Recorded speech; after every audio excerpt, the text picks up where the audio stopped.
Dahil nga pabago-bago ang isip ng inyong kapitbahay ay na-late na nga tayo ng panonood dito sa Barangay Caloocan. May game nga ang aking anak at ang makakalaban nga niya ay ang team ng Barangay Kanda. Wala nga kaming masakyan na service dyan mga kapitbahay ko, kaya naman namasahe na lang kaming 4. At dahil nga 4 kami, 20 pesos lang ang isa.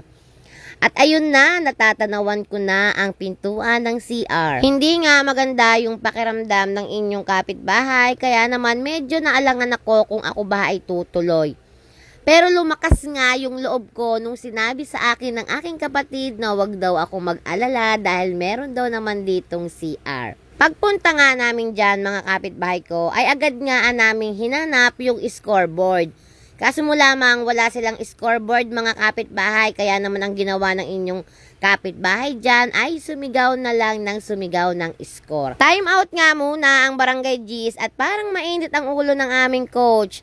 Dadalawa pa ang lamang at first quarter pa lamang ay mainit na agad ang ulo. At syempre kung sino yung mga nakakasama namin sa mga first, second at hanggang ngayon nga na pa-6 na laro na ng Barangay G's, ay ayun pa nga rin yung mga kasama namin ngayon, wala nang iba at wala ring nadagdag. At dahil nga kasi simula nga lamang ng game at first quarter pa lang, ayan na ang aking anak, number 23 yarn. Hindi pa nga sila dyan pinagpapawisan kasi hindi pa nga sila dyan nakakapasok sa loob. Huwag kang mag-alala coach, mananalo tayo. Shoot! O, diba? At syempre, ipapakita ko din naman sa inyo ang player ng mga taga-barangay Kanda. Ayan na nga sila at siguro ay ito yung kanilang coach. Masyadong seryoso, anak. Lumipat nga lang ako dyan ng pwesto, mga kapitbahay ko, kasi naman against the light. At yung akin ngang tiyan ay paramdam na ng paramdam dyan mga kapitbahay ko. Pa-6 na game na nga yan mga kapitbahay ko at sana naman ay manalo ulit tayo.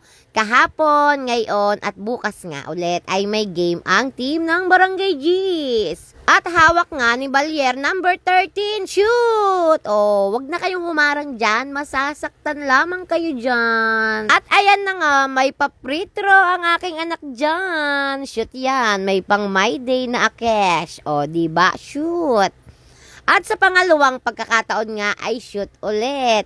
Buti na nga lamang mga kapitbahay ko ay umabot pa yung aking tatay dyan. Nasa labas na nga kami dyan ni Esteron Lolit kasi alam na namin kung sino yung mananalo.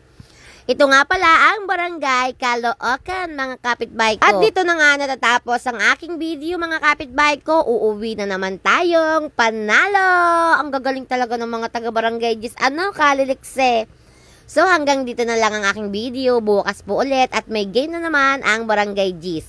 Sana manalo ulit tayo. Salamat!